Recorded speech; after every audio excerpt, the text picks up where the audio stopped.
नमस्ते दोस्तों, कैसे हो आप लोग। आशा करता हूँ आप सभी की सेहत अच्छी होंगी।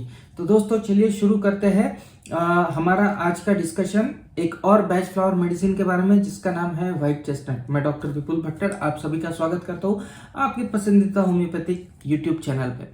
तो अब ये व्हाइट चेस्टनट जो दवा है, ये इसके बारे में अक्सर लोगों ने सुना होगा। जिससे भी थोड़ा बहुत नॉलेज है बैच फ्लावर मेडिसिन के बारे में, उसने इस दवा के बारे में ज़रूर सुना होगा, क्योंकि सबसे ज़्यादा फ्रीक्वेंटली यूज़ होने वाली बैच फ्लावर मेडिसिन है व्हाइट चेस्टनट। हम हमारे क्लिनिकल प्रैक्टिस में भी इस दवा को बहुत ही ज़्यादा फ्रीक्वेंटली यूज़ करते हैं, और इसीलिए इस दवा के लक्षणों को जान लीजिए, क्योंकि बहुत अच्छे रिजल्ट्स हमें देखने को मिलते हैं। आज के वीडियो में जानेंगे कि वो कौन से लक्षण है जिसमें हम दे सकते हैं। कुछ और दवाइयों के साथ में इसका डिफ्रेंसिएशन बताएंगे कि किस तरह हम बैच फ्लावर मेडिसिन को डिफ्रेंशिएट कर सकते हैं, कौन सी कंडीशन में कौन सी मेडिसिन देना है ये हम जान सकेंगे।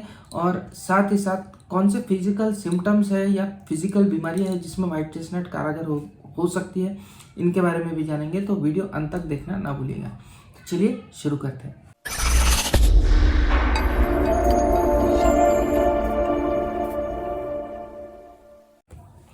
दोस्तों आप सभी से अनुरोध रहेगा, यदि आप मेरा चैनल पहली बार देख रहे हैं तो प्लीज़ नीचे जो लाल बटन दिया है उसे सब्सक्राइब कर दीजिए, उसे दबा दीजिए, और साथ ही साथ बेल आइकन का बटन भी दबा दीजिए, जिससे जब भी मैं कोई नया वीडियो अपलोड करूं तो उसकी नोटिफिकेशन तुरंत आपको मिल जाए और आप और मैं लंबे समय तक जुड़े रहें। तो चलिए बात करते हैं व्हाइट चेस्टनट के बारे में। जैसा कि मैंने बताया, बहुत ही फ्रिक्वेंटली यूज्ड मेडिसिन है।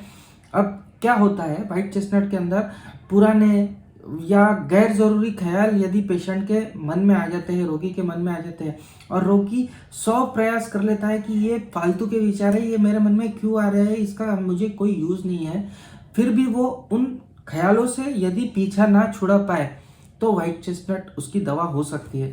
तो हमेशा ध्यान रखिएगा, अनवांटेड अनप्लीजेंट थॉट्स से यदि पेशेंट खुद का पीछा नहीं छुड़ा पाता है तो व्हाइट चेस्टनट बहुत अच्छी तरह से काम करता है। साथ ही साथ पेशेंट जो होता है मन ही मन में खुद से दलीलें करता है, खुद से बातें करता है, ऐसा हमें देखने को मिलता है। कई बार पेशेंट यदि अकेला छोड़ दिया जाए तो खुद से ही वो बातें करना शुरू कर देता है। ये चीज़ें हमें व्हाइट चेस्टनट के अंदर देखने को मिलते हैं। तो जानेंगे विस्तार से क्या क्या लक्षण हमें देखने को मिलते हैं।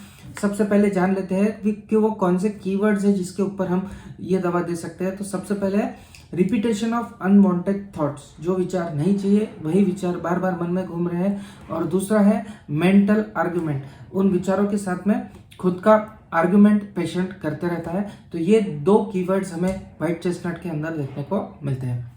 अब किसी से यदि बात करते वक्त या फिर किसी के साथ में आर्ग्यूमेंट हो जाता है, लड़ाई झगड़े हो जाता है, या कोई हमें अपशब्द यदि कह देता है, तो ऐसे में होता यह है कई रोगियों के अंदर कि उनके मन में जो है वो शब्द विचार करके बैठ जाते हैं, और वो जो साइकिल है, वो जो दृश्य है, वो जो बातें हैं, वो रिकॉर्ड की तरह उनके मन में घूमते रहती है। वो बहुत कोशिश करते हैं कि मामूली सी चीज़ थी, थोड़ी सी ही बेबनाव था, ये चीज़ें हमें भूल जानी चाहिए, लेकिन फिर भी वो उसे भूल नहीं पाता है। तो ये व्हाइट चेस्टनट का हमें सबसे अच्छा लक्षण देखने को मिलता है। ये चीज़ हमें व्हाइट चेस्टनट के अंदर सबसे प्रखर रूप में देखने को मिलती है। अब होता यह है कि पेशेंट यदि कोई काम में व्यस्त हो जाता है तो वो उतने देर के लिए वो चीज़ को भूल जाता है, लेकिन जैसे ही उसकी व्यस्तता खत्म होती है, जैसे उसका काम खत्म होता है, वैसे ही उसके वो विचार फिर से वापस आना शुरू हो जाते हैं, और फिर से उसको दिमाग में वो विचार ऑक्यूपाई कर लेते हैं, घर बना लेते हैं। और ऐसे में पेशेंट बहुत परेशान हो जाता है कि चाह कर भी वो उन विचारों को नहीं छोड़ पा रहा है। अब ऐसा नहीं कि रिसेंट चीज़ों से ही ये रिसेंट ख्याल ही उसके मन में आ रहे हो सकता है कि कोई पुराना सा वाद विवाद हो, 2 साल पहले हुआ हो किसी के साथ में वाद विवाद, और 2 साल पहले की वो अनप्लीजेंट थॉट जो उसके इच्छा के खिलाफ कोई चीज़ हुई हो, वो चीज़ें उसके मन में अब आज चल रही हो, ऐसा भी हमें देखने को मिलता है। आज की चीज़ों को तो कवर करती है ये दवा, लेकिन पुरानी चीज़ों को भी ये दवा कवर करती है। तो बहुत अच्छी तरह से दवा ये काम करती है ऐसे रोगियों के अंदर।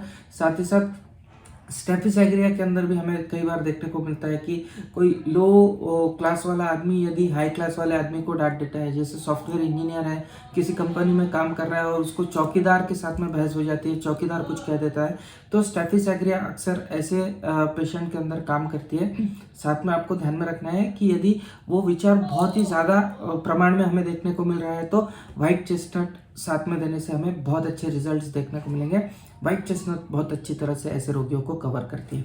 इसके अलावा हम देख सकते हैं कि एक जैसी क्रिया रोगी हमें बार बार दोहराते हुए देखने को मिलता है। क्रिया वो बार बार करता है। कई लोगों को आदत होती है कि इस तरह से जीभ निकालेंगे, कोई लोग आंखें मिचकते हैं, कोई लोग हाथ के कुछ इशारे करते हैं, तो क्रिया बार बार करने की उन्हें लगभग आदत सी हो जाती है। तो इस तरह की क्रिया यदि कोई बार बार करता है तो ऐसे कंडीशन में भी व्हाइट चेस्टनट बहुत अच्छी तरह से हमें काम करते हुए देखने को मिलती है। एक व्यक्ति को यदि नींद नहीं आती है और वो जो विचार है जो उसे नहीं चाहिए, उन्हीं विचार यदि उसके मन में बार बार घूमते रहते हैं, तो हमें व्हाइट चेस्टनट यह दवा काम में आती है। अब यहाँ पे ध्यान में रखना है, एक और बैच फ्लावर मेडिसिन है स्क्लेरेंथस नाम की।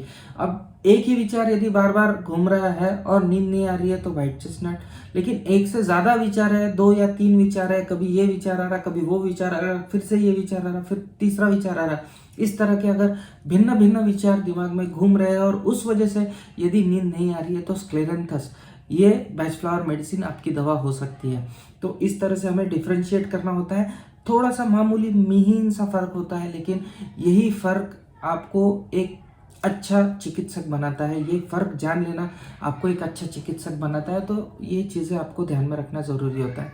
अब ध्यान में रखना है आपको ये भी कि यदि कोई पुरानी बीमारी है जो ठीक उसी पैटर्न में, उसी कंडीशन में यदि रोगियों को आती है तो व्हाइट चेस्टनट बहुत अच्छे से ऐसे कंडीशन में काम करती है।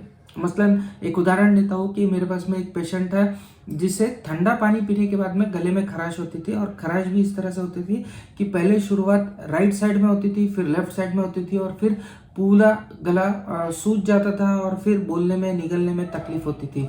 और ये हमेशा जब भी वो ठंडा पानी पीता था तो इसी तरह का सीक्वेंस में रिपीटेशन बार बार फिजिकल कंप्लेंट की हमें देखने को मिलती थी।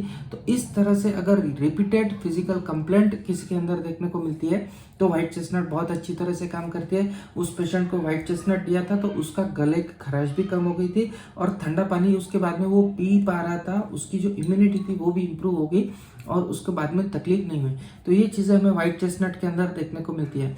ठीक एक तरह की बीमारी, ठीक एक तरह की क्रिया या ठीक एक ही ख्याल यदि बार बार किसी के मन में आता है तो व्हाइट चेस्टनट बहुत अच्छी तरह से वहाँ पे काम करती है। ख्याल में इतना ज़्यादा व्यस्त होता है कि उसकी आंखें खुली होने के बाद में भी वो सामने की चीज़ नहीं देख पाता, उसके कान खुले होने के बाद में भी वो सुन नहीं पाता और अपने ही ख्याल में, अपनी ही दुनिया में वो एक ही ख्याल के बारे में सोचता रहता है।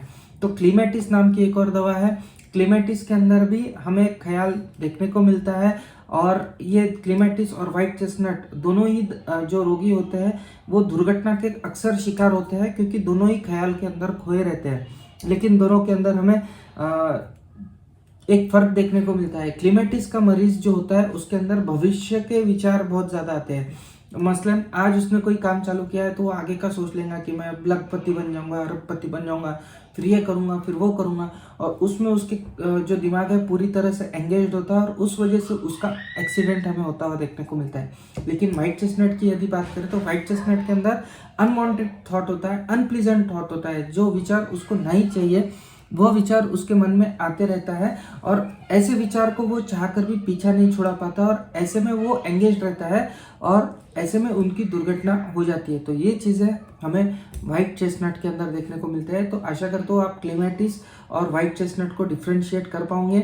आपको जो डिटेल्स है वो भी लेना बहुत ज़रूरी होती है। रोगी की डिटेल्स लेने के बाद ही आप इस तरह का डिफ्रेंशिएशन कर पाओगे। कई बार व्हाइट चेस्टनट के पेशेंट को डिल्यूजन, इल्यूजन और हेलुसिनेशन जो होते हैं, डिल्यूजन यानी उसको वहम हो जाता है, उसको इल्यूजन होता है, भुलावा हो जाता है, उसको हेलुसिनेशन यानी छाया दिखने लगती है, जो चीज़ें नहीं है वो चीज़ें भी दिखने लगती है, जैसे कि कोई भूत प्रेत दिख रहा है, आत्मा दिख रही है। इस तरह के लक्षण भी हमें कई बार व्हाइट चेस्टनट के अंदर देखने को मिलते हैं। यदि इनिशियल फेज में वो जो अनवांटेड थॉट है उसको यदि कंट्रोल नहीं किया गया तो आगे इस तरह के लक्षण भी हमें व्हाइट चेस्टनट के अंदर देखने को मिलते हैं। कई बार हमने देखा है कि जो बच्चा अपने आप से बातें करता है, अकेले में रहता है और इशारे करते रहता है, हाथ पांव हिलाते रहता है, लेकिन यदि उसको पता लग जाए कि कोई उसकी तरफ देख रहा है तो वो तुरंत से अपने हाव भाव और इशारे पूरी तरह से छोड़ देता है। तो ये चीज़ें हमें व्हाइट चेस्टनट के अंदर देखने को मिलते हैं। ठीक इसी तरह घबराहट भी हमें व्हाइट चेस्टनट के अंदर देखने को मिलती है। व्हाइट चेस्टनट के अंदर जो घबराहट होती है वो अनवांटेड होती है, उसका कोई कारण नहीं होता है, और अनसॉलिसिटेड होती है, उसका कोई रीज़न नहीं होता है। अब घबराहट हमें एक और दवा के अंदर देखने को मिलता है जिसका नाम है स्क्लेरेंथिस। अब स्क्लेरेंथिस और व्हाइट चेस्टनट दोनों के विद्यार्थी यदि पेपर लिखने जाते हैं तो दोनों ही पेपर नहीं लिख पाते हैं। लेकिन दोनों ही पेपर क्यों नहीं लिख पाते, इसका भी मानसिक विश्लेषण कर ले तो अलग अलग है। स्क्लेरेंथिस का जो पेशेंट होता है, जो बच्चा होता है, वो एग्ज़ाम देने जाता है लेकिन घबरा जाता है, और घबराने के मारे उसको जो आंसर्स आते होते हैं वो भूल जाता है, और उसको पता होता है कि वो एग्ज़ाम देने आया है लेकिन वो आंसर भूल गया है, लेकिन उसको पता है आंसर, और जैसे ही वो पेपर एग्जामिनर को देता है वैसे उसको पूरे आंसर्स फिर से याद आ जाते हैं।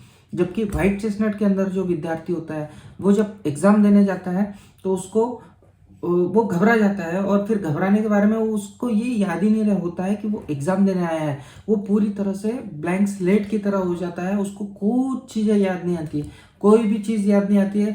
इवन एग्ज़ाम ख़त्म हो जाए उसके बाद में भी यदि उसको पूछो आंसर्स तो उसको कुछ अता पता नहीं होता है कि क्या हो रहा है उसके साथ। तो ये चीज़ें हमें स्क्लेरेंथस और व्हाइट चेस्टनट के अंदर डिफरेंस हमें विद्यार्थी जीवन के अंदर दोनों के अंदर देखने को मिलते हैं। जब भी मन को एकाग्र करने में इसलिए तकलीफ हो रही है कि दिमाग में कोई नापसंद विचार बार बार आ रहा है, तो व्हाइट चेस्टनट ये दवा है, ये हमें ध्यान में रखना है। ये लोग खुद का मन कंसंट्रेट नहीं कर पाते हैं। तो ये सभी चीज़ें, ये सभी लक्षण हमें व्हाइट चेस्टनट के अंदर देखने को मिलते हैं। व्हाइट चेस्टनट ये दवा देने के बाद में पेशेंट की या रोगी की जो विचारधारा है वो पूरी तरह से साफ हो जाती है। वो अपने विचारों पे पूरी तरह से कंट्रोल रख पाता है, और जो अनचाहे विचार है उनके बारे में नहीं सोचता है। लेकिन यदि आपको ऐसा कोई रोगी देखने को मिलता है जो अनचाहे विचारों को चाहकर भी नहीं हटा पा रहा है अपने दिमाग में से, तो व्हाइट चेस्टनट बहुत अच्छी तरह से उसको ठीक करती है। अब मानसिक आधार के ऊपर कुछ दवाइयों का विश्लेषण भी कर लेते हैं जाते जाते। 3 दवाइयाँ हैं। हॉर्नबिन है। हॉर्नबिन ये जो दवा है ये मानसिक थकावट के लिए हम यूज़ करते हैं। जब भी सर भारी हो जाए, दिमाग पर बहुत बोझ महसूस हो, काम करने के पहले बहुत ज़्यादा थकावट सी यदि महसूस हो, तो हॉर्नबिन आपकी दवा होती है। वही स्क्लेरेंथस की यदि बात करें तो जैसा हमने बताया, 2 या उससे ज़्यादा विचार उसके मन में रहेंगी, 2 दलीलें रहेंगी, मन में घबराहट रहेंगी। यदि 2 दलीलें है, मन इस दिमाग में उलझन रहेगा कि ये वे फॉलो करे या वो वे फॉलो करे, तो स्क्लेरेंथस ये आपकी दवा हो सकती है। जबकि व्हाइट चेस्टनट हमने बताया कि वो खुद के ख्यालों का कैदी होता है, और एक ही ख्याल होता है जो उसके मन में चालू रहता है, और वो चाहकर भी उस ख्याल को नहीं निकाल पाता।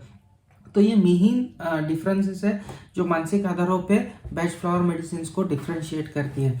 तो आशा करता हूँ ये दवा आपको समझ में आई होंगी। कई बार यदि कोई नया लक्षण डेवलप हो जाता है, जैसा चालू ट्रीटमेंट में यदि कोई बोल देता है कि डॉक्टर साहब ये तो तकलीफ मेरे को बहुत दिनों से है, लेकिन मेरी तकलीफ ठीक होगी भी तो या नहीं, तो आप उसके लक्षणों के हिसाब से जेंटियन जैसी दूसरी दवाई उसको दे सकते हो। तो ये सभी चीज़ें हमें ख्याल में रखनी होती है। तो ये थी आज की दवा व्हाइट चेस्टनट। थोड़ा सा विश्लेषण और क्रॉस कंपैरिजन करके बताया है। आशा करता हूँ ये जानकारी आप सभी को पसंद आई होगी। मिलते हैं अगले वीडियो में इसी तरह का कोई इंटरेस्टिंग सा बेस्ट फ्लावर मेडिसिन के बारे में डिस्कशन लेके। तब तक के लिए आप सभी की इजाज़त चाहूँगा। अगले गुरुवार को बेस्ट फ्लावर मेडिसिन सीरीज और संडे को एक रेगुलर डिजीज़ के बारे में कुछ जानकारी दूंगा, तो वो भी वीडियो देखना ना भूलिएगा। तो मिलते हैं, तब तक के लिए आप सभी की इजाज़त चाहूँगा। जय हिंद, जय भारत, बाय।